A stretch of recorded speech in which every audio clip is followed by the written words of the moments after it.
ഇന്ന് വന്നിട്ടുള്ളത് ഇരുമ്പമ്പുളി വെച്ചിട്ടുള്ള ഒരു കറീൻ്റെ റെസിപ്പി ആയിട്ടാണ് കേട്ടോ. വളരെ സിമ്പിളായിട്ട് നമുക്ക് തയ്യാറാക്കാൻ പറ്റും. അതിനായിട്ട് ഒരു ചട്ടി എടുത്ത് അതിലേക്ക് ഒരു 5-6 ഇരുമ്പമ്പുളി നെടുകെ കീറിയത് എടുത്തിട്ടുണ്ട്. അതിലേക്ക് ഒരു അര ഗ്ലാസ് വെള്ളവും ഒരല്പം ഉപ്പും ചേർത്ത് വേവിക്കാൻ വെക്കുക. ഇനി തേങ്ങ അരപ്പിനായിട്ട് അരക്കപ്പ് തേങ്ങ എടുത്തിട്ടുണ്ട്. അതിലേക്ക് ഒരു പച്ചമുളക് കട്ട് ചെയ്തതും പിന്നെ കുറച്ച് ചെറിയ ജീരകവും ഒരല്ലി വെളുത്തുള്ളിയും ചേർത്തിട്ടുണ്ട്. പിന്നെ കുറച്ച് വെള്ളവും ചേർത്ത് നന്നായിട്ട് അരിച്ചെടുക്കുക കേട്ടോ.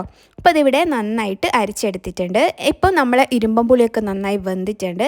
ഇനി ഇതിലേക്ക് നമ്മൾ തേങ്ങാരപ്പ് ചേർത്ത് കൊടുക്കുക. എന്നിട്ട് ജസ്റ്റ് ഒരു തിള വരുമ്പം നമുക്കിതിലേക്ക് വറവിട്ട് കൊടുക്കുക കേട്ടോ. ഇനി വറവിടാനായിട്ട് ഒരു ചട്ടി അടുപ്പത്ത് വെച്ചിട്ടുണ്ട്. അതിലേക്ക് വെളിച്ചെണ്ണ ഒഴിക്കുക. 1/2 ടീസ്പൂൺ കടുകും ഒരു വറ്റൽമുളകും കുറച്ച് കറിവേപ്പിലയും ചേർത്ത് നന്നായിട്ട് മൂപ്പിച്ചെടുക്കുക. ഇനി ഇതിലേക്ക് 1/2 ടീസ്പൂൺ മഞ്ഞൾപ്പൊടിയും ചേർത്തുമായിട്ട് നന്നായിട്ടൊന്ന് മൂപ്പിച്ചെടുക്കുക കേട്ടോ.